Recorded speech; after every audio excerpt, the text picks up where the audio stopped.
ഞാൻ ഇങ്ങോട്ട് വരുമ്പോൾ ബഹുമാന്യരായ ഹാഫിള് മസ്ഊദ് സഖാഫി ഉസ്താദിനെ സിയാറത്ത് ചെയ്തിട്ടാണ് വന്നത്.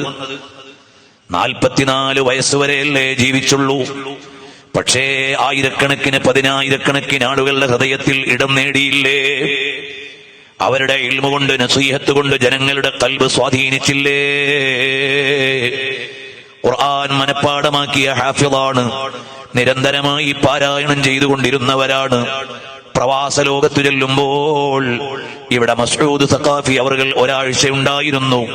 എപ്പോൾ വരുമ്പോഴും അവർ ഖുർആൻ ഓതുന്നതായിരുന്നു പതിവെന്ന് മഹാനവറുകൾ താമസിച്ചിരുന്ന വീട്ടുകാർ എന്നോട് പറഞ്ഞു. എനിക്ക് തന്നെ അനുഭവമുണ്ട്.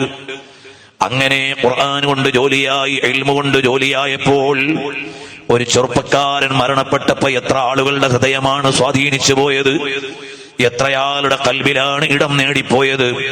ഈ വരുന്ന വെള്ളിയാഴ്ച അവരുടെ അനുസ്മരണമുണ്ട്.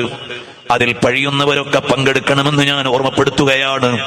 നമ്മുടെ ജീവിതം അല്ലാഹുവിന്റെ റിളയിലായാൽ മരണം കൊണ്ട് മരിക്കൂല. അതേ സമയത്ത് നമ്മൾ അല്ലാഹുവിന്റെ തൃപ്തിയില്ലാതെ അല്ലാഹുവിനെ അറിയാതെ ജീവിച്ചാൽ ജീവിതകാലത്തു തന്നെ മരിച്ചതിന് തുല്യമാണ്. നമുക്കോ ആലിമാവാൻ കഴിഞ്ഞില്ലെങ്കിൽ അല്ലാഹു നമുക്ക് തന്ന മക്കളെ ഇൽമിന്റെ വഴിയിൽ വിടണം. ഉമ്മയ്ക്കും ഉപ്പയ്ക്കും നാളത്തെ